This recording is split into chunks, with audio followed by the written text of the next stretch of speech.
Papasalamat kami ang mga lahat nakatira rito na taga Mindoro.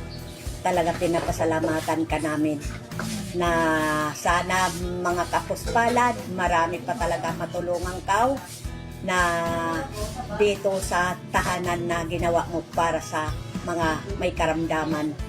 Na nagpapasalamat talaga kami ko gawa irapin kalagayan namin, akala namin matutulog na lang kami sa mga tabi ng kalsada. At sino baga naman ay makaisip na mayroon tahanan na ginawa mo para sa mga may sakit. Marami talaga pagpasalamat din lahat dito sa bahay mo. Kaya maraming salamat. Thank you, Go. Si Aileen Masangkay Guarin. Kasama ko po ang aming pasyente na si Gwenny Store Masangkay. Ay lubos na nagpapasalamat sa tanggapan po ng ating butihing Gobernador Ed Gadiano sa tulong pinansyal na binigay niya sa amin upang kami po ay makarating ng maayos dito sa Batangas para po siya ay magkaroon ng paggamot, magkaroon po ng katugunan na mapagamot po namin ang kanyang karamdaman. Pasalamat po kami sa pinansyal, ganoon din po sa tirahan na malaking suporta po sa bawat isa sa aming mga taga-Mindoreño. Ang libreng matitirahan po, ang libreng tubig at kuryente na malaking tulong po sa bawat isang mamamayan ng Occidental Mindoro. Kaya lubos po kami pasasalamat sa tulong nyo, Governor Ed, nawa ito po ay patuloy na maging programa nyo ang libreng pabahay dito sa Batangas, sa lalawigan ng Batangas. Narito po ang aking kuya na lubos na nagpapasalamat sa ibinigay niyong tulong sa amin lahat. GovEd, kasama ka. Senior citizen, mahalaga. Gamot at tulong tiyak na dala. Sa bawat lolo't lola may kalinga. Pagmamahal at respeto itunay. GovEd kasama, alalay sa buhay. Walang iwanan, lahat ay kasama. Senior citizen, may malasakit siya. Kasama si GovEd, tinutulungan ang senior citizen. Kalinga at malasakit, laging ramdam natin. Serbisyong ganado, ganado na, mas kaganahan pa. Senior citizen ng Mindoro, kayo'y inspirasyon sa lahat.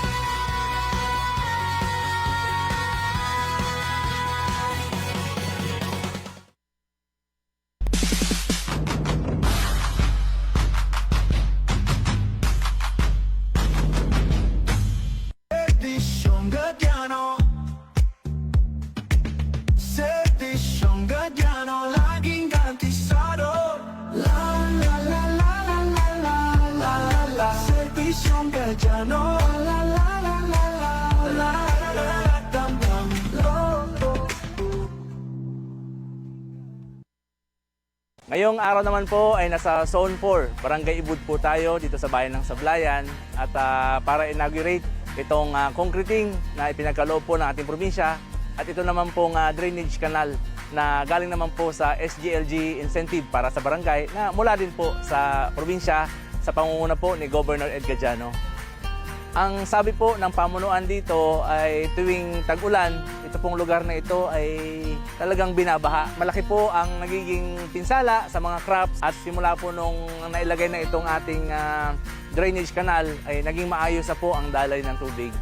Ito pong inisyatibo na ganito ni Governor Ed Gadiano ay para mapalakas ang ahensya po ng ating mga barangay at mapagaan po ang buhay ng ating mamamayan dito po sa Barangay Ibud, bayan po ng Sablayan.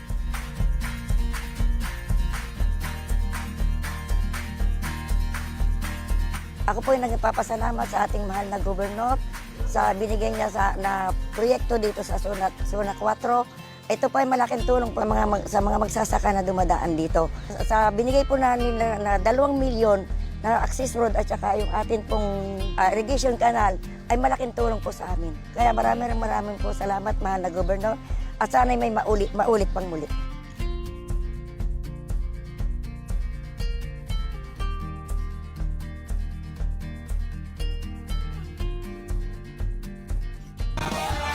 Serbisyong ganado, kay Gomez tayo! Sa bawat sulok ng bayan, may tapang at malasakit. Gomez ang kaagapay, serbisyo'y walang patid. Ngiting puno ng pag-asa, tibay ang alay, kalusugan ang una, sigla ng Mindoreño at lalawigan. Kasama ng health workers, si Gomez, serbisyong ganado. Ganado na mas gaganahan pa. Doktor, nurse, midwife, PH, patuloy, lahat ay bida. Occidental, Mindoro, serbisyong Gadiano ang tunay. Mga bayani ng kalusugan, di mapapantayan. Doktor, nurse, midwife, PH, pabuyo. Gomez ang kasama, ginhawang solusyon. Kasama ng health workers, si Gomez, serbisyong ganado. Ganado na mas gaganahan pa. Ano ba yung vision mo, Gob, sa ating lalawigan? Isang simpleng salita. Isang lalawigan na maunlad, mapayapa, na nananampalataya sa dakilang lumikha, makatao, makabayan, na may katarungang panlipunan, nangangalaga at nagpapahalaga ng ating kalikasan.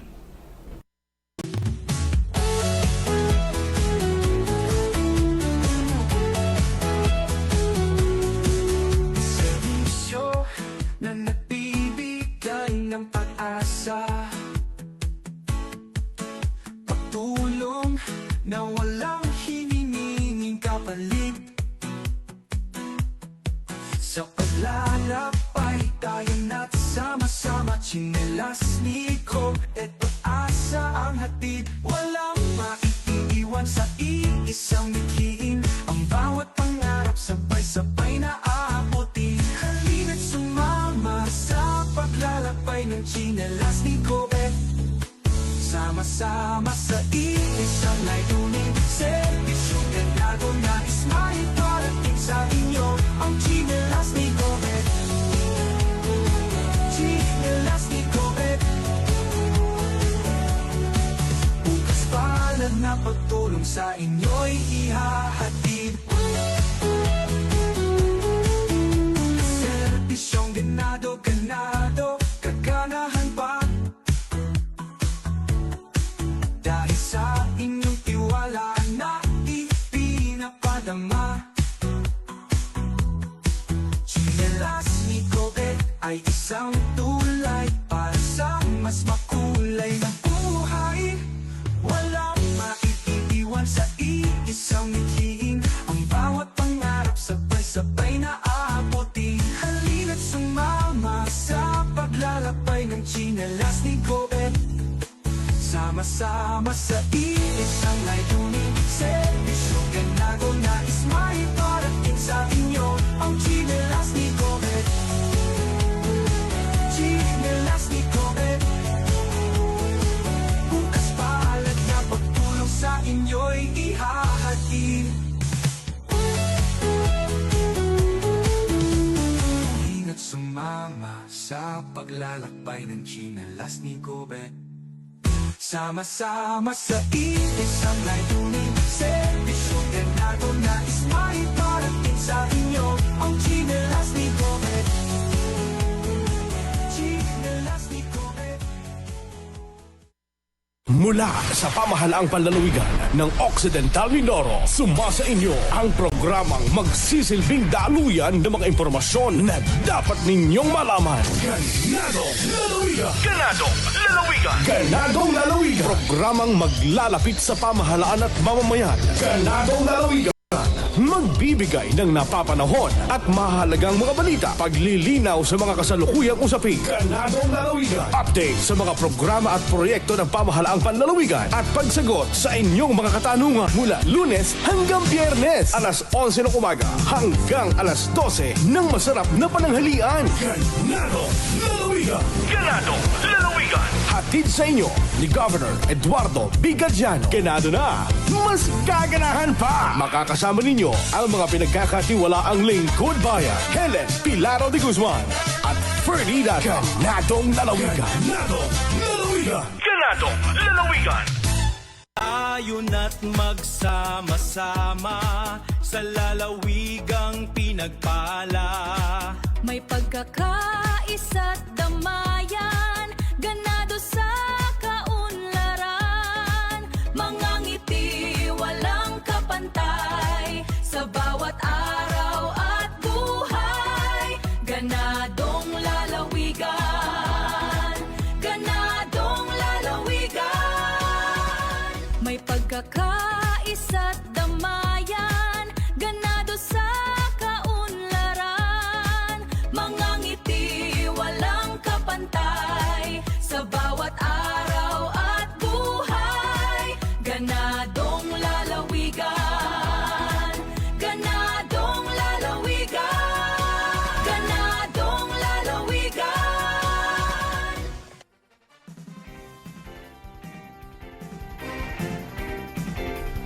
Magandang tanghali. Araw ngayon ng Martes, ikasyam sa buwan ng Hunyo. Mula sa pamahalang panlalawigan ng Occidental Mindoro, sumasa inyong kalipunan ng mga balita. Ganadong lalawigang balita!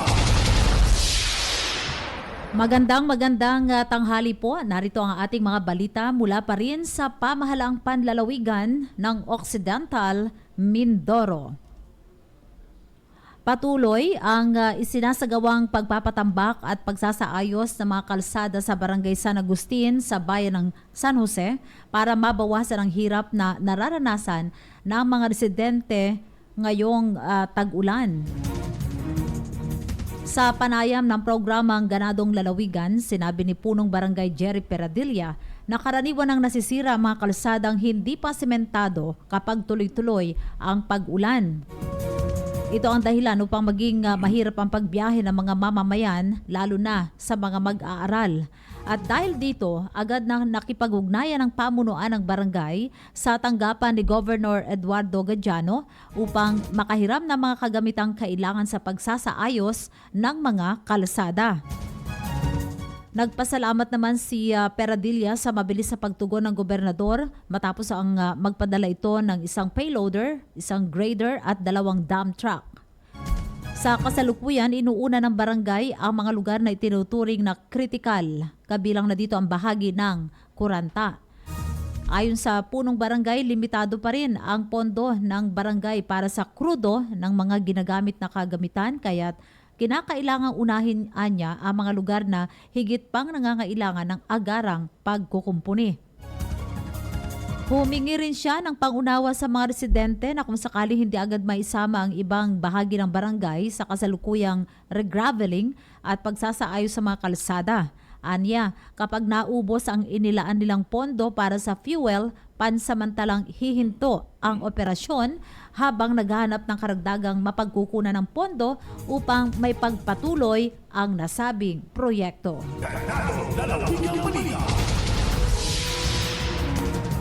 Samantala sa iba pa nating mga balita,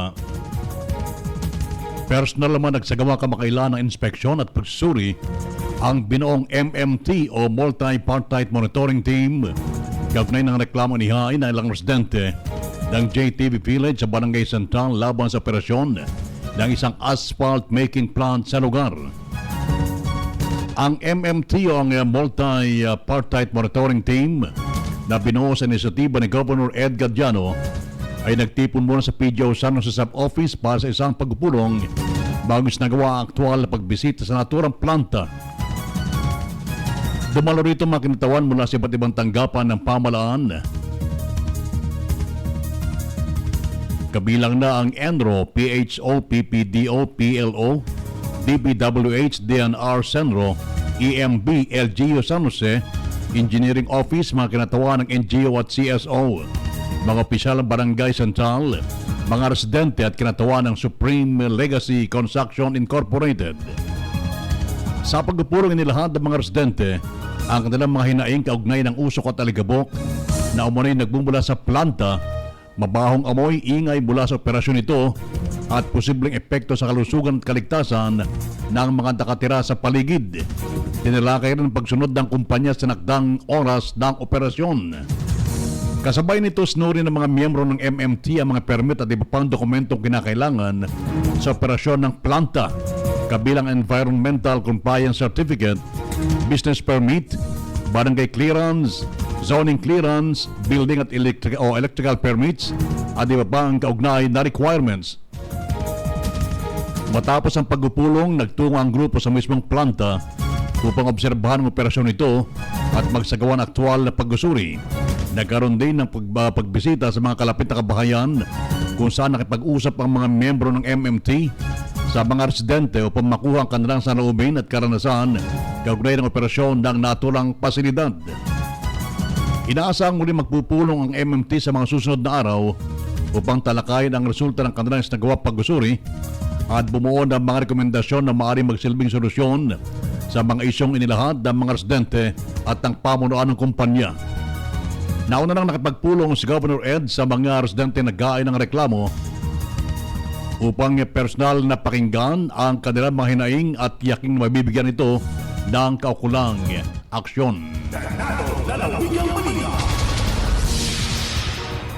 Nasa kabuang 297,179 pesos na tulong pinansyal ang ipinamahagi kamakailan ng pamahalang panlalawigan ng Occidental Mindoro sa mga residente ng Samarica area. Ito mga kaibigan ay ang mga humingi ng medical, burial at transportation assistance. Isinagawa ang pamamahagi sa PGO San Jose Sub-Office sa pangunguna ni PGO Samarica Executive Assistant 2 June V. Lee, kasama si Secretary to the Governor Gia Manel Kamandang Iwayan at mga kawani ng Provincial Social Welfare and Development Office. Ayon sa pamahalaang panlalawigan, ang mga benepisyaryo ay dumaan sa kaukulang pagsusuri at verifikasyon upang matiyak na maibibigay ang tulong sa mga kwalipikadong aplikante. Sa pakikipagtulungan ng PSWDO Samarica, patuloy ang paghatid ng iba't ibang uri ng ayuda sa mga mamamayang nangangailangan ng agarang suporta, partikular sa gastusing medikal, pagpapalibing at transportasyon. Patuloy rin ang isinasagawa ng mga kawani ng PSWDO ang masusing pagpoproseso at pagbavalidate ng mga aplikasyon para matiyak na naaabot ng programa ang mga residente na tunay na nangangailangan ng tulong mula sa pamahalaang panlalawigan. Samantala, sa iba pa nating mga balita, isnagawa naman kamakailan sa OMSC Gymnasium ang Social Engagement and Turnover Ceremony of Handwashing Kiosk for Behavioral Nudges for Hand Hygiene na pinangunahan ng Provincial Health Office, katuwang ang DOH, CSD Mimaropa, PDOH Occidental Mindoro at LGU Mamburao. Ang programa ay bahagi ng pilot implementation ng Health Promotion Playbook ng Behavioral Nudges for Hand Hygiene, kung saan napili ang bayan ng Mamburao bilang unang pilot area sa lalawigan. Sa pamagitan ng mga pinagkaloob na handwashing kiosk, inaasahang mas mapapadali ang akses ng publiko sa mga pasilidad para sa wakas ng paghugas ng kamay. Layunin po nitong mapalakas ang kampanya laban sa pagkalat ng mga sakit tulad ng diarrhea, trangkas at iba pang impeksyon na maiwasan sa pamagitan ng maayos na hand hygiene. Patuloy namang isinusurong ng pamahalang panlalawigan ng Occidental Mindoro sa pamumuno ni Governor Ed Gadiano ang mga programa na nakatuon sa kalusugan at kapakanan ng mga Mindoreño upang makabuo ng mas malinis, ligtas at malusog na komunidad. Nagpapatuloy tayo sa iba pang mga balita. Matagumpay namang naitayo at na-install ng Provincial Disaster Risk Reduction and Management Office or PDRRMO ang isang weather station sa tanggapan ng MDRRMO sa bayan ng Santa Cruz. Ito'y bilang bahagi pa rin ng pagpapalakas ng disaster preparedness sa lalawigan. Pinangunahan ang aktibidad ng mga kawani ng PDRRMO sa ilalim ng Operations and Warning Division, katuwang ang MDRRMO Santa Cruz.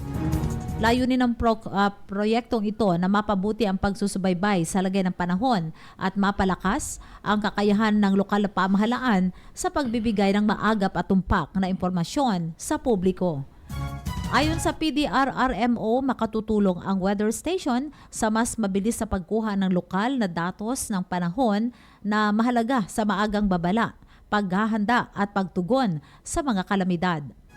Bahagi ito ng pagpapatupad ng Republic Act 10121 o Philippine Disaster Risk Reduction and Management Act of 2010. Ang proyekto ay kabilang sa mga programang isinusulong ng pamahalang panlalawigan ng Occidental Mindoro sa pamumuno ni Governor Ed Gadiano. Katuwang dito ang PDRRMO para higit na maprotektahan ang buhay at ari-arian ng mga Mindoreño sa panahon ng sakuna.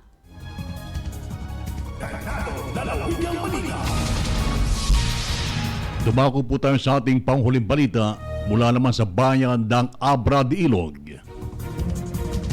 Tumanggap ng insentibong nagkakalaga ng 1 milyong piso ang Barangay Wawa bilang pagkilala sa pagkakamit nito ng 2025 Seal of Good Local Governments for Barangays National Passer. Iginawad ang naturang insentibo ng pamahalang panlalawigan ng Occidental Mindoro sa pamuno ni Governor Ed Gadiano sa isang seremonya na ginanap sa Kapitolyo kahapon, June 8. Naging katuwang sa paggawad ang Municipal and Barangay Affairs Office o MBAO sa pamagitan ni EA4 Carlo Gadiano at ang Department of Interior and Local Government sa pamuno naman ni Provincial Director Maria Victoria J. Del Rosario.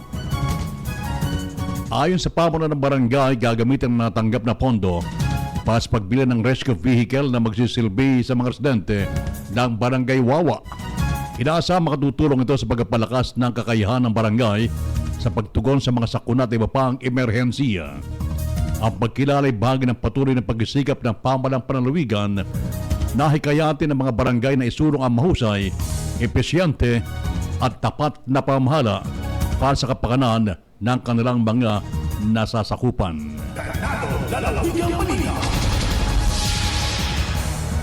Mga kaibigan, sa inyo pong ating mga balita ngayong Martes ng tanghali. Ako po yung nakasama, Ferdi Data. At ako po naman si Helen Pilaro de Guzman. Sa ating pagbabalik, makakasama ho natin ang ating focal person, si Sir Voltaire Valdez. Dito lamang sa ating programang Ganadong Lalawigan.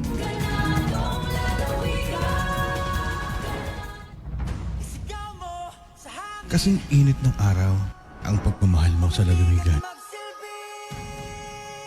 Ramdam sa ngiti sa pagnanais na bawat isa'y madinig at masilayan. May puso kang marunong makinig sa hikbi at pagod ng bayang iniibig. At sa tindi ng init at pagsubok, may lilom na handang umalalay. At ang iyong pagsilong ay hindi pagtalikod, kundi paghahanda sa muling pagbangon. Sa lilim tumitibay, sa pagsilong, sumisilang ang tunay na pagsulong.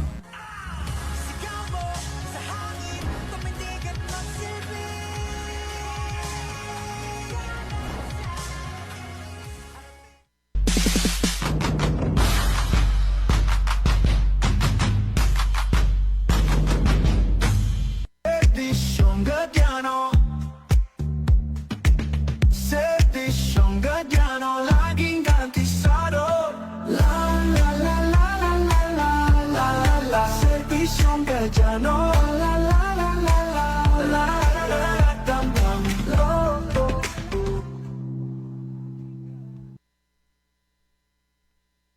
Ngayong umaga po ay opisyal na po nating ibinigay at ipinagkakatiwala ang programang ito ng provincial government sa pangunguna po ni Governor Ed Gadiano, ang 33 streetlights para po sa Sitio Tabok, Barangay Buenavista, na nagkamit po ng 1 million incentive mula po sa SGLG Barangay. Ang Barangay Buenavista po ay isa po sa mga nagkamit nito dahil sa mabuting pamamahala at maayos na pamunuan. Malaki po ang pasalamat ng ating mga kababayan dahil tuwing gabi po ay maliwanag na ho itong tabing dagat ng sityong ito.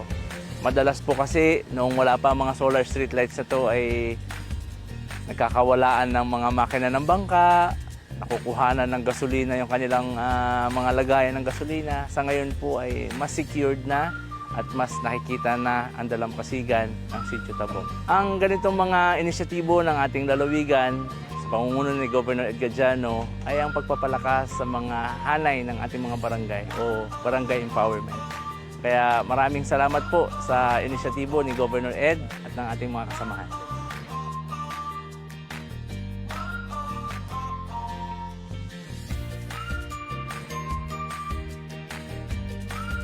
Maraming salamat kay Governor Ed Gadiano at sa lahat ng taga-PGO sa 1 million project ng premyo ng Barangay Buenavista sa Seal of Local Good Governance.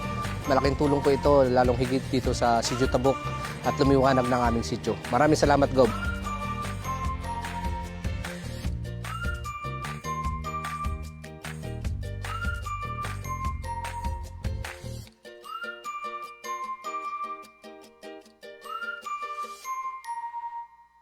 Halina't sama-sama, tara na't pakinggan balitang sigurado para sa buong lalawigan.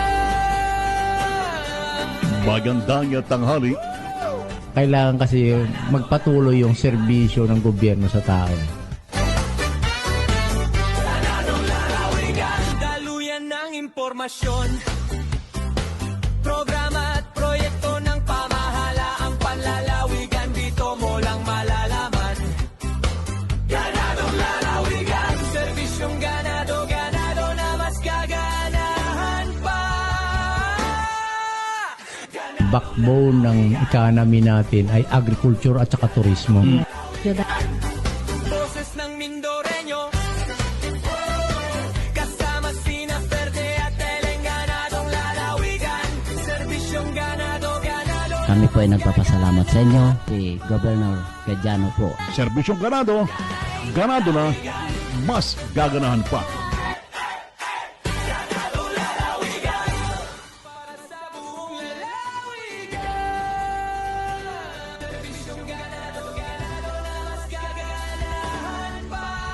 Yes! Magandang tanghali! Happy Tuesday! Choose to be happy ngayong araw ng Martes. Diba? Martes ngayon, kaya naka-red tayo ngayon. Kayo ba'y may kuryente? Pero mamaya, talakay natin mamaya yung kuryente, ha? Wala. Teka, ito ang dahilan kung bakit wala tayong program kahapon. Dito sa area natin, Barangay Magbay ay brand out.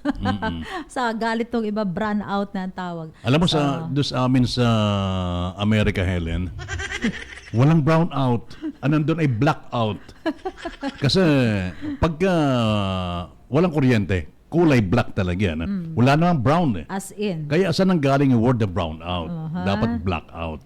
Kaya pag sa apat nila, pag black out, malawakan yun eh. Oo. Mamaya magbibigay tayo ng update dyan. Siyempre, katuwang natin ang umeko sa pagbibigay ng impormasyon sa ating mga kababayan tungkol dyan. No? Pero alam mo, Helen, ako'y lungkot na lungkot sa nangyari kahapon. At kinabahan din ako at ninervyos din. Oo, dahil alam mo, unang araw ng pasukan ng mga bata, nakaraan sa agad ng pagkalakas-lakas na lindol. 7.8.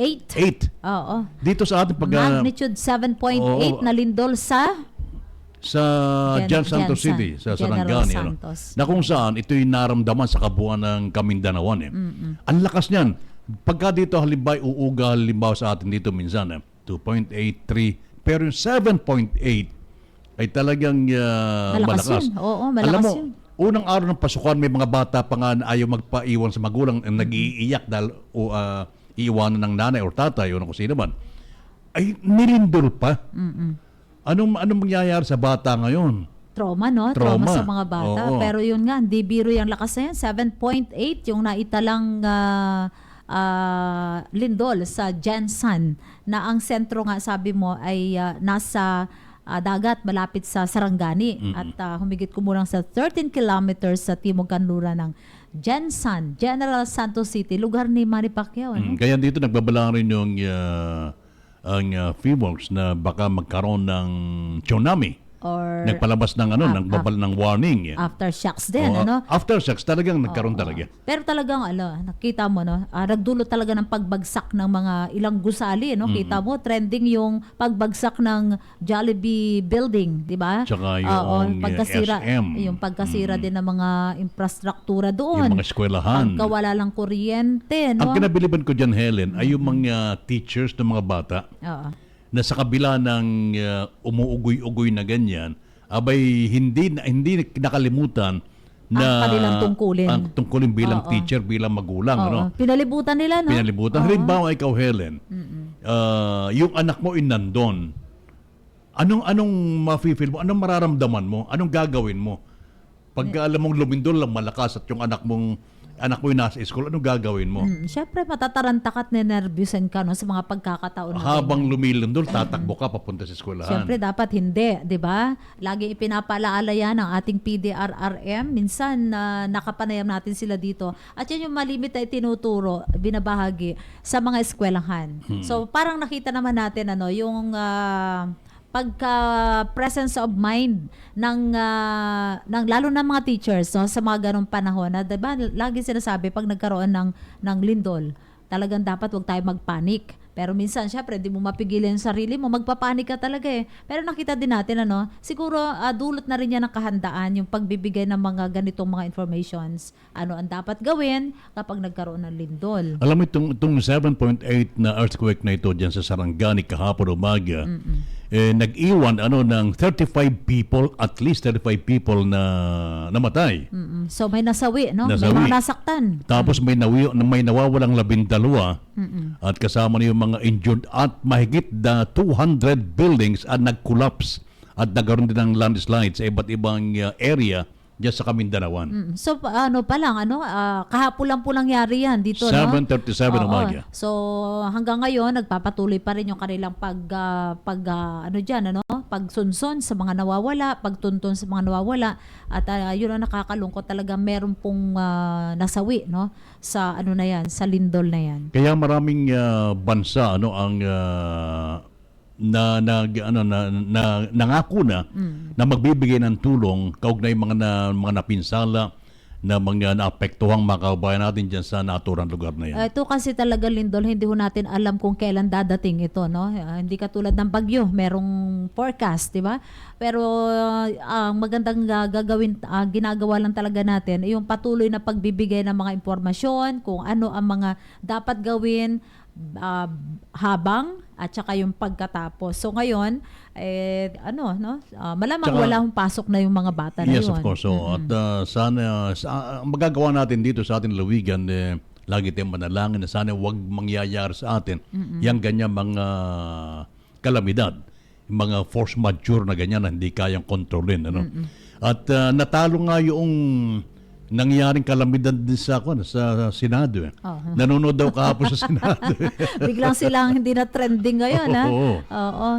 Pero yun nga, sinasabi nga po natin, hindi natin alam kung kailan talaga ito darating. Kaya ang ganda ho ng ginagawa, mapapansin mo rin yan, ang ating provincial government, no, talagang pinaglaanan ng pondo ang tungkol sa ating kaligtasan. Kaya ang PDRRM, kita mo, no, yung mga trainings, yung pagbibigay din nila ng mga sapat. Ito kanina, 'di ba, binabalita nga natin. Ito naman may kaugnay dun sa pag-install ng weather station sa may bayan ng bayan ng Santa Cruz, no? So ilan lang ho yan, sa kumbaga ay talagang tinututukan din po, no, ng ating provincial government na paghandaan ang ganitong klase ng kalamidad, sakuna. Yes. Dito naman sa ating lalawigan, hindi lamang sa bayan ng San Jose, ang isa sa kinainis ng ating mga kababayan ay ang patuloy na patay-sindi ng ating kuryente. Pundi na rin no? Ang mga Grabe. pasensya ng marami. Kita mo naman dyan, nagrarant dyan sa Facebook. Yan lang, talagang walang magawa talaga. Oo. Talagang ano eh. Pero kahapon, kahapon nga, June 8, ay nagpatawag na emergency meeting, di ba?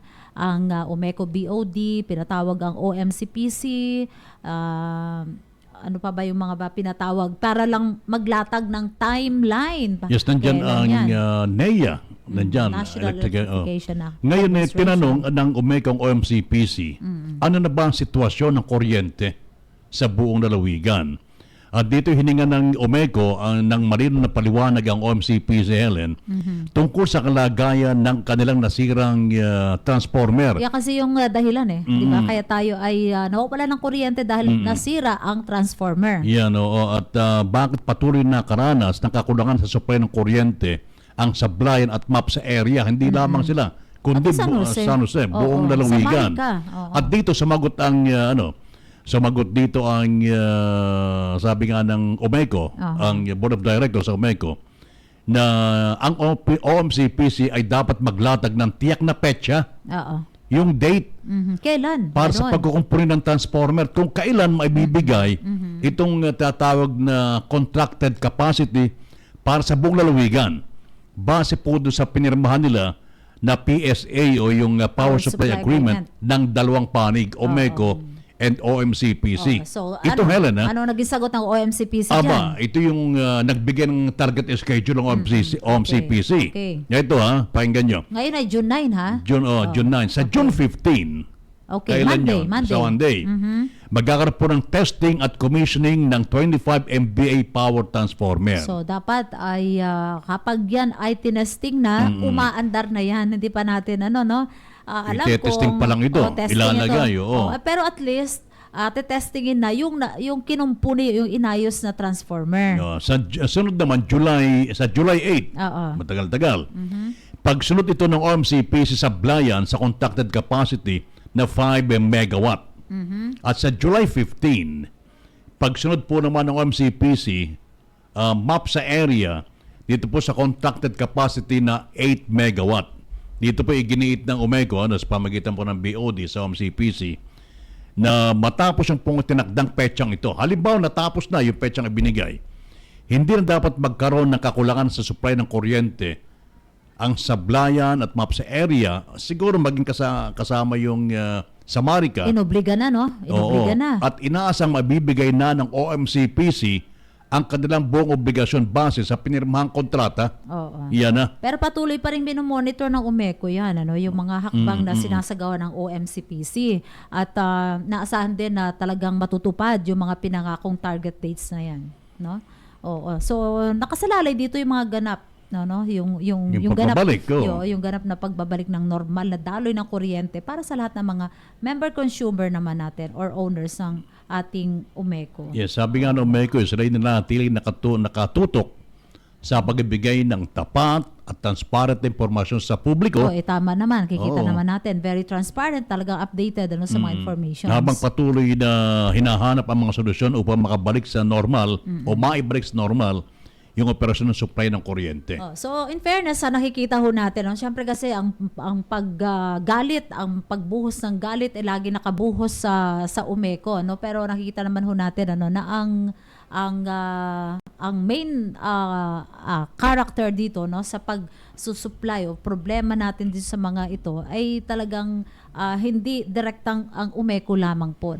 Nakita naman natin yung kanilang mga pagkilos, kung paano nila inobliga, talagang pinressure na kaya nakapagbigay ng mga target dates na yan. So, ibig sabihin, on June 15 sa araw ng Lunes, itong isang linggo pa pala tayo, itong mararanasan pa rin natin ngayon, mula ngayong Martes hanggang sa araw ng Linggo, ay makakaasa pa rin tayo ng ganyan, mahaba at tapos ay maya ay brown out dahil hindi pa rin talaga ganun. Kasi mga spare parts dito, di lang naman sa Pilipinas manggagaling. Ang tanong dito, sila taon-taon ay nagkakaroon ng preventive maintenance. Taon-taon yan. Lalo kapag kung kailan tag-init, nagkakaroon ng preventive maintenance.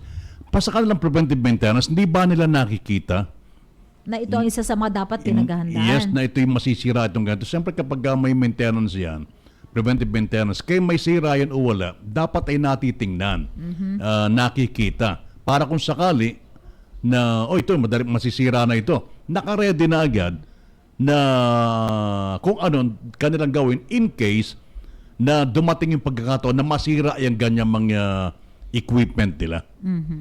Okay. Ayan. So, yun po, no? Talagang kita natin. Kaya naman, Helen, Oh. pati yung ating sangguniang panlalawigan ay kumikilos din para makakuha din ng datos, tunay na datos para sa ating mga kabayan. Ano nga ba talagang tunay na nangyayari ang kalagayan ng ating kuryente sa panahong ito? So, talagang pag kuryente ang nagkaroon tayo ng problema, no? Hirap na nating mabuhay ngayon na walang kuryente. No? Talagang apakahirap, no? Kasi kuryente, dyan nagmumula, dyan, pag may hanap buhay tayo, kuryente ang ating kailangan. Ultimo nga mga barbershop di ba? Mga salon, apektado sa mga may ganito. namatay dito kamakailan dahil hindi nagamit yung kanyang Oxygen? Hindi, yung kanyang nebulizer. Dahil kailangan dyan kuryente. Hindi ko alam, pero hindi ba yata dito nangyari sa ibang lugar, ano? Parang somewhere in Manila. Na dahil sa brownout ay hindi nakapag-nebulize yung may hika. Alam mo, napakahirap sa may hika na habol-habol ang paghinga mo tapos wala kang nebulizer. Talaga naman. Talagang kuryente is life. Yun lang talaga yun. Kailangan natin yan. Naging problema rito. Omeko ang minumura ng mga... Oo, nakakaawa yung mga nila dito, no? Kasi Omeko kasi ang kaharap ng mga tao. Diyan tayo nagbabayad, hindi naman tayo nagbabayad sa Home CPC. Kaya natural na sila talagang pagagalitan. Kung mababasa ng mga comments, talagang hindi mo kayang... sa galit Sa galit. Oo, kahirap kasi naman talaga. Di ba, lalo ngayon, mainit, di ba? Tapos wala kang magamit kahit electric fan. Talaga mapapamura ka rin talaga sa galit, di ba? Pero yun nga, maganda lang ho na ilalabas ho natin, na voice out natin yung ating mga karaingan na yan. Pero yung pagmumura, lalo na ho dito, no? Dito sa sa social media ay hindi ho laging nakakatulong talaga na ang ating mga issues ay diyan natin padadaanin sa social media. Mabuti na lang kamo at sabi ni Pings Galliano, gandang tanghali po Ma'am Helen, Sir Ferdy. Makulim na tanghali po Ma'am at Sir. Okay. Magandang tanghali sa pati kay Polsky Ramirez. Mag-classmate yata itong dalawang ito. Ano sabi mong buti na lang? Ibig sabihin, lumamig ang ulo. Lumamig ang ulo. Okay, Helen, babalik po tayo at sa pagbabalik natin, makakasama natin ang focal person ng ikaw na si Voltaire Valdez. Isang mainit na pagtanggap ang pinaabot ng pamahalang panlalawigan sa pangunguna ni Governor Eduardo Bigadiano sa mga panauhing sina Direktor Byung Gyon Yoon at Direktor Jong Ho Lim ng Amotech Ecosystem Company Limited kasama si Ambassador Reverend John Day Gu ng Wizard Philippines. Sa Estigawang Kaptisikol, nagkaroon pagkakataon ng mga bisita na malibot ang iba't iba't tanggapan ng pamahalang panlalawigan kabilang ang Operation Center ng Provincial Disaster Risk Reduction and Management Office sa gabay ni Mr. Mario Morimbayan. Tidala kay sinasabing pagpupulong ang 5 grants na inlalaan ng Amotech para sa Occidental Mindoro upang tugunan ang mga hamon dulot ng climate change. 2 sa mga ito ang naipresenta, kabilang ang Amotech Purification Water System na makatutulong sa pagbibigay ng malinis na inuming tubig, lalo na sa panahon ng kalamidad. At ang GENKS o ang Green Environment New Knowledge Solution, isang makabagong teknolohiya para sa ecological restoration. Samantala, bumisita rin ang delegasyon sa Sitio Dungunan, Barangay Kasage upang personal makita ang demo farm kung saan planong subukan ang kanilang mga teknolohiya. Kasama sina Engineer Arisa Subire ng Office of the Provincial Agriculturist at AB Engineer Rudolph Acero. Patunay ito ng patuloy na pakikipag-ugnayan ng pamahalang panlalawigan sa mga international na katuwang para sa mas ligtas, mas malinis at mas maunlad na kinabukasan ng Occidental Mindoro. sa atas ni Governor Eduardo Bigadjano, mahigit kumulang sa 60 individual ng Barangay Alibog, Bagsaysay ang naserbisyohan ng serbisyong Ganado Caravan nito lamang ika-6 ng Abril. Pinilahan ng libreng medical at dental mission kung saan ang mahagi ng mga gamot at bitamin ang kinakailangan at iba pang serbisyong pangkalusugan. Nagkaroon din ng libreng bakuna at deworming para sa mga alagang hayop, pamimigay ng pananim na gulay. Pinangunahan naman ng Philippine Statistics Authority at pagproseso sa mga residente na wala pang dokumento tulad ng birth certificate at national ID, na mahagi rin ng hygiene kits para sa mga health workers at mga barangay tanod, at nagsagawa ng raffle draw na nagbigay saya sa mga residente. Tunay na serbisyong pinarapit sa tao, serbisyong ganado, ganado na mas gaganahan pa.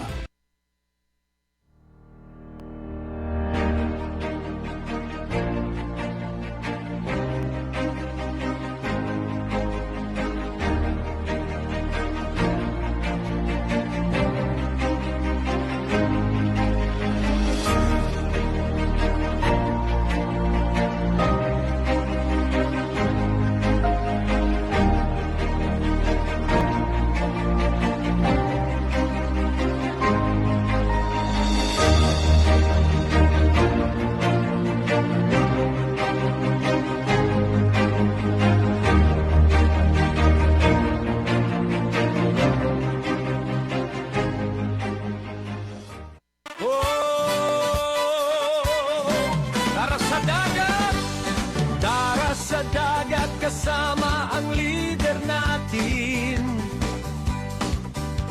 Gub-ed ay nandyan, laging handang tumulong.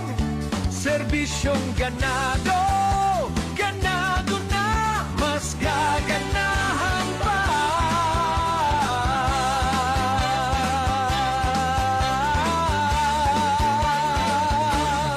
Sama siya sa mangingisdang may pangarap at aksyon.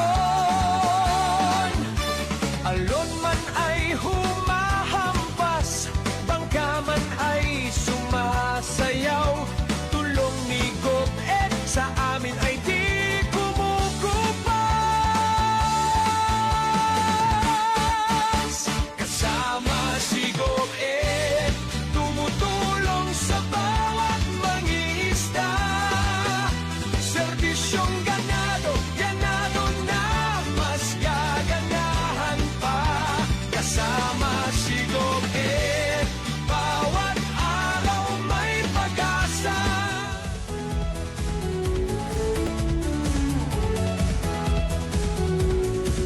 Serbisyo na nanatili. Alright, nagbabalik po ang ating palatuntunan, ganadong lalawigan. Ngayong ikalawang bahagi ng ating palatuntunan, Helen. Yes, at happy watching kay Father Levi Meme SVD, and happy watching din kay Sir Emil Ronquillo Panganiban, at nakita ko rin si Dr. Arlene Santos C. Oh, Yan. kaibigan natin Happy yan, watching po. Na-miss natin si Dr. Arlene. Ano? At syempre, ganoon din kay Samson Domingo Delgado na nanonood sa mga oras na ito. Thank you for watching. Ay, salamat po. Samantala, binabag natin kanina, Helen, mga kasama natin, makibalita tayo sa ating kaibigan, ating kasama, makibalita tayo sa buhay ng mga katutubo natin. Update tayo. Mula po sa focal person ng ICAO. Ano nga ICAO? Indigenous Cultural, malalaman natin mamaya. Affairs Office. Yeah. Si Sir Voltaire, gandang tanghali sa'yo. Magandang tanghali, Kuya Perch at Ate Ellen, at magandang tanghali po sa lahat ng nakikinig sa Facebook Live, saka sa radio natin sa lalawigan ng Mindoro at sa mga labas ng ating lalawigan. At alam natin sa buong mundo na ito. Yes. Ano po? Ay, grabe ang kabisihan ng isang Voltaire ngayon. Opo, ay gawa ng may mga bisita pong ating mahal na governor para talakayin ibang mga development projects natin, mga interventions para sa mga laylayang pamayanan natin. Kaya tayo pinatawag ng ating mahal na governor. Tatalakayin na rin po yung ating mga kasalukuyang pinagkakabalahan ng ating pamahalang panlalawigan sa paglalatag po ng mga programang pangkaunlaran sa katutubong pamayanan. Ito yung tinatawag natin na pagtatayo ng mga bahay pulungan na 21 po sa pili at identified na area po ng ating mga katutubong leaders po ng ating lalawigan. 21 bahay pulungan. Opo. Itong 21 bahay pulungan ito nakakalat sa iba't ibang bayan ng Occidental Mindoro, ano? Opo, Kuya Tods. Opo. Saan mga lugar ito?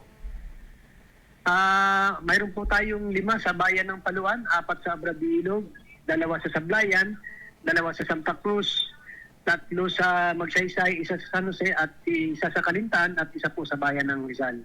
Ito ba nangangulugan na kaya 5 ang bahay pulungan dun sa Aberdilog ba ito? Paluan. Paluan? Paluan. Opo. Ay dahil mas maraming mga tribo na katutubo doon? Considering po yung bilang ng dami ng katutubo at yung geographically situation po ng ating mga katutubong pamayanan. Ito'y binabanggit mo, Voltaire, na approve na yung pondo pa sa pagpatayo nito?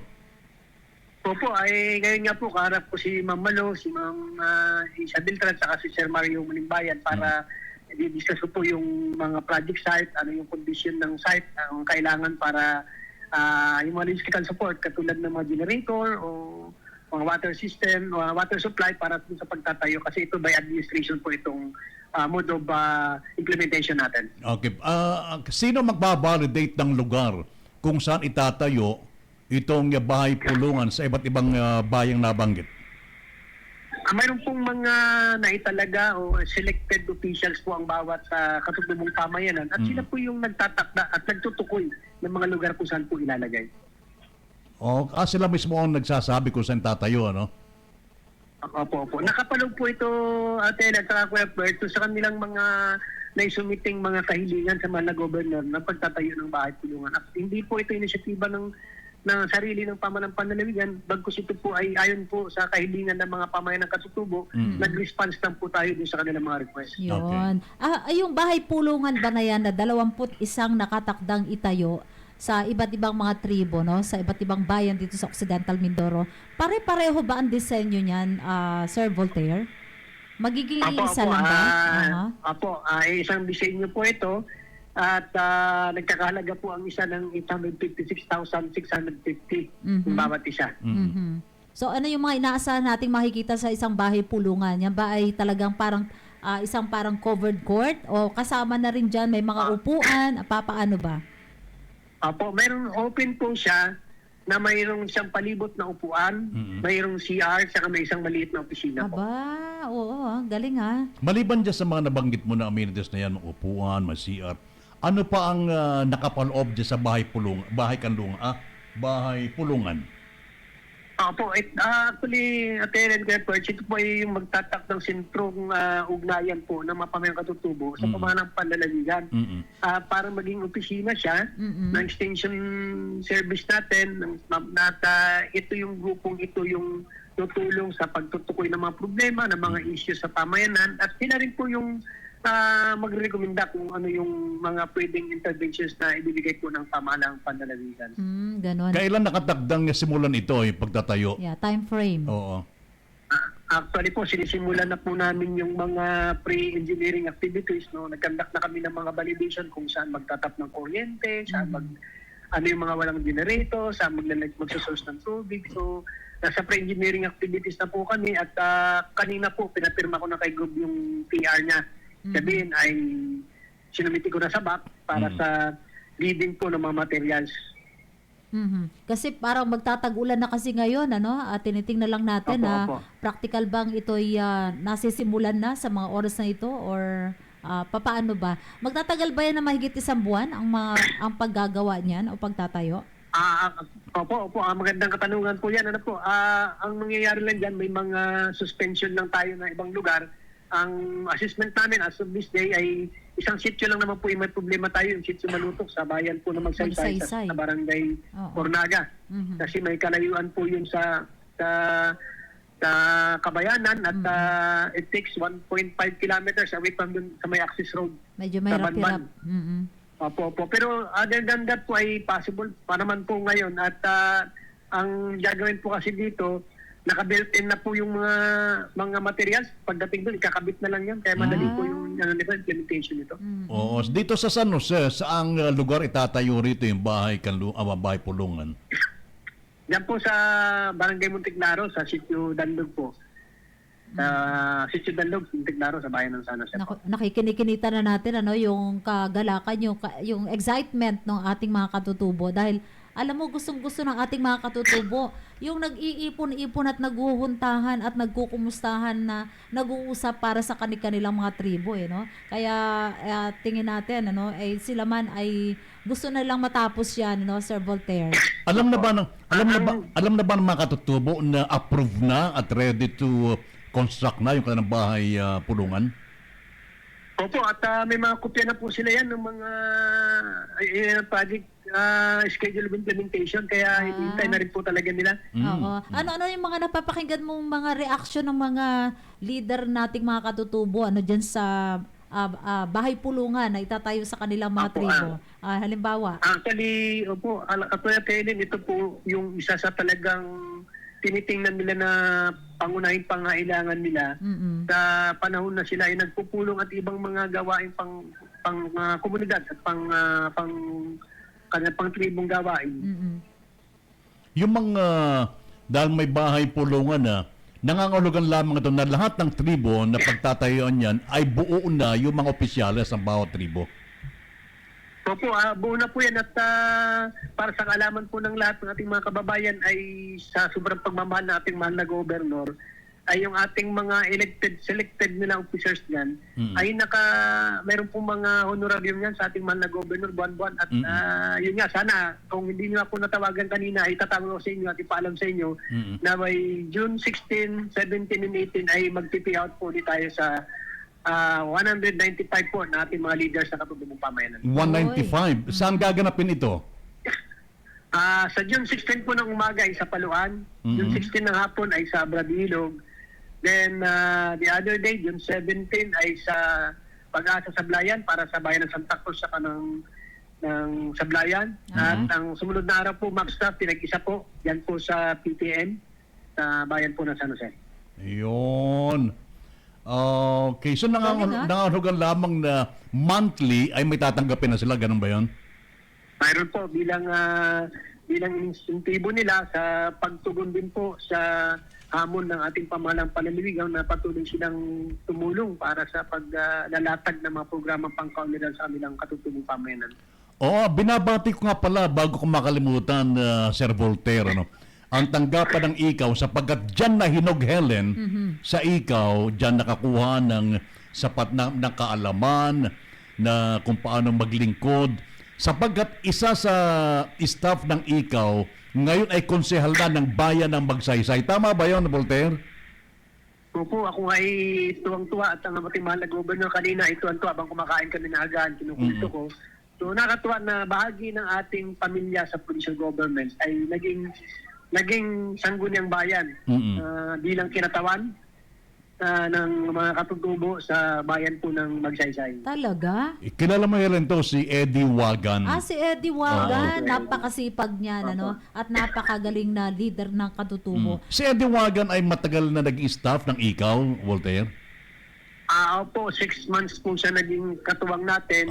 Itong pag-organisa nitong programang ito, siya po talaga yung nagkatuwang natin sa Marica. At nakita natin yung kanyang dedigasyon bilang isang leader at kinikilalang presidente ng Hagura dati na napalpan na ngayon at ay lumaban na nga ng IPMAR at nanalo po. Yun. Paano siyang napili bilang kinatawan ng katutubo natin sa bayan ng Magsaysay, si Eddie Wagan? Una po ay sa tulong ng NCIP, nagbalangkas sila o nagbalik tanaw sila doon sa tinatawag nating lokal na gabay at nagkaroon sila ng pag-aaral kung tutuloy nila yung mga pamantayan doon. So nagpili ng mga selector ayon sa kanilang pamantayan at yung mga selector na po yun, sila po yung namili kung sino yung itatalaga nila bilang kanilang kinatawan sa lokal na sanggunian. Yan ba yung IPMR ba pinag-uusapan natin? Opo. Yun. Padami na ng padami ang mga bayan o munisipyo dito sa Occidental Mindoro na talaga namang meron ng isang upuan ang ating katutubo, no? Una ko kasi namulatan yan dito sa bayan ng San Jose na magkaroon talaga panahon pa ni Mayor Muloy na magkaroon talaga ng tinatawag nating boses sa mga katutubo, no? Itong IPMR. Dito ba sa Sangguniang Panlalawigan natin, sino ngayon ang nakaupo bilang boses ng ating mga katutubo sa Sangguniang Panlalawigan, Sir Voltaire? Ngayon po ay si Kagalang-galang Ruben Aldaba po yung ating provincial IPMR and Ang pagkakalam natin, parang November po ang kanyang huling buwan ng termino. At mga ilang linggo ito, buwan, ay baka magpapatawag ng NCIP para balangkasin uli yung lokal na gabay para sa pagpili ng panibagong item po natin sa lalawigan. Nagpapalitan no? Nagpapalitan. Gano'ng itinatagal ang termino ng mga katutubo sa Sangguniang Panlalawigan at even sa Sangguniang Bayan? 3 taon rin po, katulad ng at mga terminong tinatamasa ng ating mga lokal na mga halal na sanggunian. Pero pagka yung during the local election, hindi sila kasama ron no? Hiwalay ang kanilang pagpili. Oo. Opo.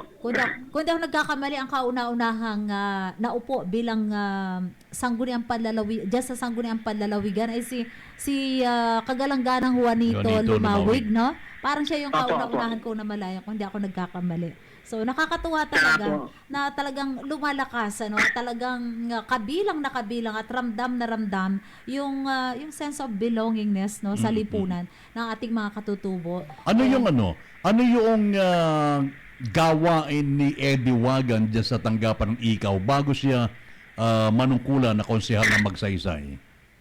Magandang tanong din po yan. Siya po yung district coordinator po natin ng implementation ng ikaw extension service program po natin. Paano ngayon? Paano ngayon siya ay aalis na sa ikaw? Sinong gaganap ng kanyang tungkulin dati? Ayun nga po, nag-meeting kami nung Monday kahapon. So may mga nirekomenda siya subject for approval of the local executive natin mahal na governor po. Yun. Kailan magsimula na manungkulan si Konsehal Eddie Wagan ng Magsaysay? Yan po ay immediate after the issuance ng Certificate of Affirmation from the NCIP. Meron pong certificate kailangang i-provide ang NCIP para sa isang ganap na maging sinatawan ng katutubo sa lokal na sanggunian. Sa pag-upo niya, bibilang pa ng 3 taon bago siya mapalitan uli? O siya, kung sakasakaling mapili siya uli, ganun ba yan? Depende po sa lokal na gabay kasi every selection po, every 3 years, pwede nilang baguhin, pwede sila magsusog doon sa kanilang lokal na gabay. Ayun, oo. Nako, talagang all out ang support, no, ni Sir Voltaire Valdez sa ating sa pangarap ni Governor Edgar Jano na talagang may kaugnayan sa ating mga katutubo. Tinitingnan ko lang itong nakapost mo, Sir Voltaire, na meron kang isinuot na produkto o gawa ng ating mga katutubo, na yung beads, ibinigay mo dun sa ambassador ng US na si Ma'am Catherine Prophet, no? Talagang yung beads na ito ay gawa ng ating mga katutubo, no? Sana ito ay sinusuportahan din ng lahat ng ating mga kababayang Mindoreño, yung pag-support sa mga produktong gawa ng ating mga katutubo. Saan mo nakuha ito? Anong tribo mo nakuha ito, Sir Voltaire? Po yan, ma'am. Sila ang parang laging mas sa mga ganyan. Kapag nagkaroon na ng bahay pulungan, alam mo, minsan, makikita mo yung ating mga kababaihan, nakatutubo, na habang nagkukwentuhan doon, may ginagawang ganito, na mga beads. Alam mo, Helen, baka malaking tulong talaga. Kung sakasakali may malapit na lugar dito ng bahay pulungan, pwede siguro kung may kuryente at signal, baka doon tayo mag-program kasama yung ating makatutubo sa naturang lugar. Maganda po yun. Kakayanin okay, Voltaire yun, Saan ka mo ito? Maganda po yun. Sa San Jose, dito sa Monte Claro? Kasi meron tayong inaasahang ilang gagawin, ilang itatayo dito sa bayan ng San Jose. Dalawa ba? Isa lang. Isa lang? Meron po, may isa po. Isa lang. Yan yung sa Monte Claro. Sa Monte Claro. Sige nga. Sa Rizal, mayroon ba sa Rizal? Merong isa. Mayroon po sa Sitio Albunan po. Manuot. Sa Manuot. Okay. So may pinakamaraming itatayong bahay pulungan ay sa Paluan, 5, no? Tapos Paluan po, sa Abra de Ilog, 4. At sa Magsaysay naman 3, no? Ayun, nakaka-excite naman. Sige nga, at excited kaming makita yung bahay pulungan na yan. Pag naitayo na ito, ito ba'y sabay-sabay na magkakaroon ng tawag dito? Blessing para sa pag-umpisan paggamit ng ating mga tutubo? Yan po yung tinitingnan din namin ni Gov. Kaya lang siyempre alam naman natin ng Siyog kasi pag na-implement yung project, wala na sa kanya masyado yung mga seremonyal. Gusto niya, gamitin na. Gamitin na agad. Binibiro ko siya kanina Sabi ko, paano pa gano'n? Sabi niya, tingnan natin kung mapakinabangan na, gamitin na natin. Malay ko, mapakinabangan na ng mga kababayan natin. Oo. Kasi yun nga naman talaga ang pinupuntos, dapat mapakinabangan agad ang ating mga katutubo, ano? Sino sa tingin mo, Sir Voltaire, ang ngayon ay medyo medyo nauuna-una na sa paghahanda para sa tatayong bahay pulungan? Yan bang nasa Paluan o itong nandito sa may tawag diyan? Abra de Ilog? Anong tingin mo? Saan ang medyo mauna-una diyan? Ay mayroon pong naka-schedule base rin po doon sa lokasyon ng mga katutubong pamayanan kasi tinitingnan natin diyan baka pwede pa ngayong June, July ay yun muna kasi para yung possibility ng mga lugar po na pagtatayuan. Yung mga staff mo sa ikaw, majority rito mga katutubo, ano? Opo, ganun na ngayon. Dati, isa-dalawa lang. Ngayon po, marami na pong mga empleyado natin na mula po sa hanay ng mga kapatid natin katutubo. At minsan, Voltaire, pag-usapan namin ni Helen, na ipahiram mo sa amin yung pinagmamalaki at pinagmamalaki ng lalawigan natin na si Nora. Opo. Sige po. Si Nora ay pasado sa... Invite, diba sabi nyo, invite ko kayo sa tea-out natin. Nandun yun eh. Oo. Kailan? Sa 18 po tayo dyan. 18. 18. Next week. Umaga po. Oo. Opo. Nandito ka sa every Monday and Thursday, ano? Opo. Oo. Naku, mapapasabay pa yata kay Gob sa 18. Okay. Anyway, sige, may mga panawagan ka, Sir Voltaire, no? Maliban dyan sa bahay pulungan, ano pa yung programa nakaangat ngayon para sa ating mga katutubo? Oo, yun ang gusto kong marinig na tanong kanina pa po eh. Sige, go ahead. Yan to kasi yung ginawa ni Governor, gusto niyang palakasin, parang kalahi approach yung ginagawa ni Governor ngayon sa lahat ng kanyang mga programa. Kalahi Lalo seeds. dito sa katutubong pamayanan. Oo. Oo. Sabihin, manggagaling sa pamayanan kung anong gusto nila. Sila yung magtutukoy, ano yung pangunahing problema nila, anong pangangailangan nila, din yung kanilang ipopropose sa ating pamanang panlalawigan. At ngayong Kuya Pearl sa TLN ay nakasumiti na po sila. Yung 21 katutubong pamayanan ay nakasumiti na ng kanilang mga priority projects for 2027. At naidepensa na po natin sa Sangguniang Panlalawigan last week ito at wala pong dudang nagkontra sa atin lahat po ng Sangguniang Panlalawigan. Salamat po sa kanila ay suportado po yung mga programa ito. Paano ito ginagawa ng ating mga katutubo, yung mga ganyan? Yun po, pinapagana na po nila yung pamunuan nila na binuo nila sa ilalim ng programang ito. Sila yung nagtutukoy kasama yung mga IPS, yung mga indigenous political structure nila na yung pinaka-health council of leaders nila. Sila yung nagtutukoy. Tapos magkakaroon sila ng resolution papunta sa mahal na governor para isalang-alang o isama sa annual investment program po ng ating pamahalang panlalawigan. Para maisama na, para sa taon-taon mayroon na, no? Yan po ang sinisigurado ng ating mahal na governor na bawat taon ay mayroon ng tapyas sa kabangbayan ng pamahalang panlalawigan ng ating mga katutubo sa lalawigan. Ayun. Anong ba ni Gov na ikaw ay ma-interview namin ngayong tanghali? Hindi po kayo mabilisan yung alis namin dahil may mga bisita po ngayon na... Nasaan ka ba ngayon? Nandito rin po, sa kabilang kwarto niya lang. Okay. May nagpapa-shoutout dito, ng dalawa. Sige, shoutout mo. Ikaw na mag-shoutout. Si Ma'am Joy Delpen, saka si Ma'am Gia, saka si Sir Jello. Lahat dito na, nagkawayan na sa inyo lahat. O sige, ulitin mo yung pangalan na nandyan lahat. Sige, si Ma'am Joy Delpen? Si Sir Jello, Ma'am Joy Delpen, si Ma'am Gia, si Ma'am Lisa, si Ma'am Malo. Ayun, si Ma'am Mary. Sino pa ba nito? Lahat nagkawayan na po. Therefore, yung kaninang sinasabi nyo na panawagan ay samantalayin ko na yun. Sige, go ahead. Oo. Mahirap po magbigay ng impormasyon dahil malalayo sila. Sa June 16 po ay inasahang bababa yung mga taga-Paluan. Sa dating lugar din sa may district hospital natin sa Paluan. Na doon po tayo magkakandak ng payout natin. At sa hapon naman po ay sa Abra de Ilog. Alam na rin po nila kung saan yung venue nun. Naroon din po sa Blayan, sa covered court po ng Pag-asa sa June 17.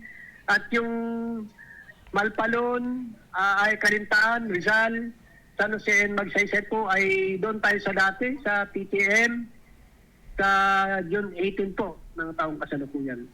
Sa Marica, June 18 sa PTM.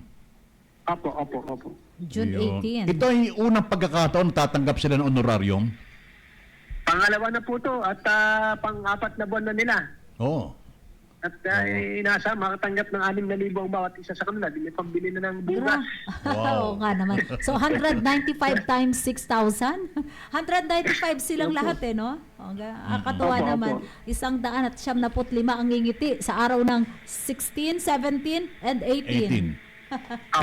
Kaya mahal ng makatutubo si Voltaire dahil talaga hindi niya hindi mo pinapabayaan. At ikaw yung tulay ng ating makatutubo papunta kay Governor Ed. Opo. At salamat tayo talaga, Kuya Perks, na dati dahil may gobernador tayo na may pagmamahal talaga sa mga katutubo natin. At binigyan niya talaga ng atensyon yung ating pong mga katutubo sa lalawigan. Kaya talagang sinigurado niya na sa bawat taon ay may kaukulang pondo para po sa kaunlaran at sa mga iba pang mga pangunahing interventions na kailangan po sa kanilang mga lugar. Okay, Governor. Sir Voltaire, maraming salamat sa iyo ha. Okay. Maraming salamat. Thank you. Mabuhay ka, Sir Okay. Voltaire Valdez. Yan. Okay, maraming salamat din po at maraming salamat po sa patuloy na sumaybay po sa inyong programa. At salamat po sa lahat ng makasama ko sa opisina at tanggapan po nating mahal na Governor, kila Ma'am Malu, siyempre sa ating Provincial Administrator, sa lahat po ng ating mga kasama po sa mga field na gawain natin. At salamat sa inyong dalawa, partner, at sa habang panahon, tayo pa rin magkakasama sa katulad nitong mga Correct. bigay ng tamang impormasyon Yes. sa ating po mga kababayan. Okay. Thank you. Salamat.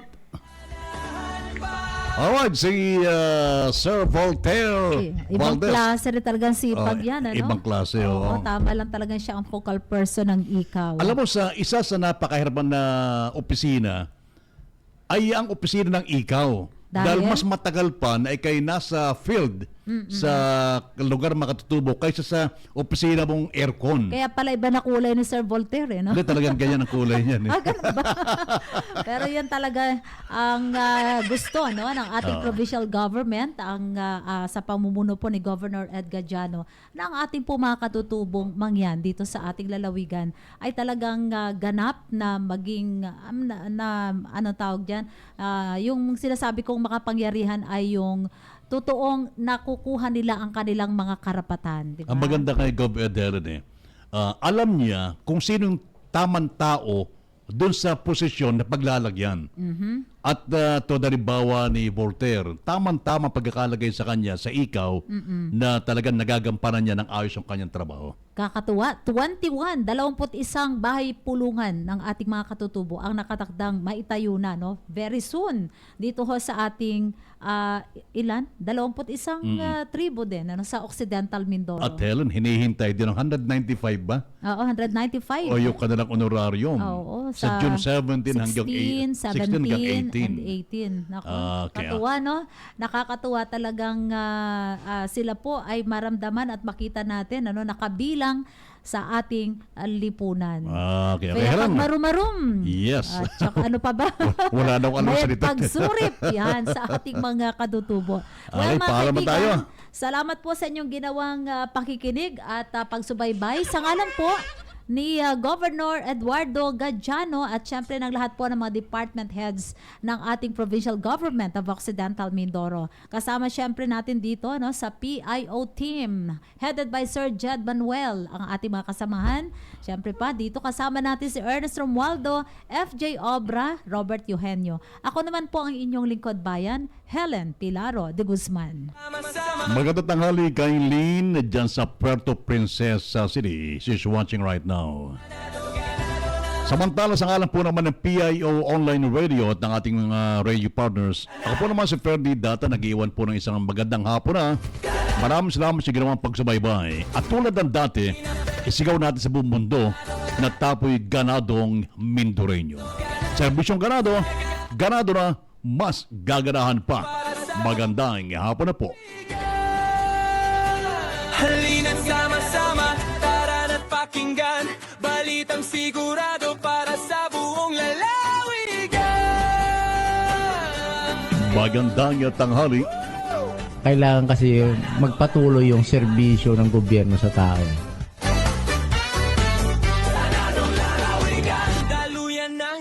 impormasyon, programa at proyekto ng pamahalaang panlalawigan, dito mo lang malalaman. Ganadong lalawigan, serbisyong ganado, ganado na mas gaganahan pa. Backbone ng economy natin ay agriculture at saka turismo. Boses ng Mindoreño,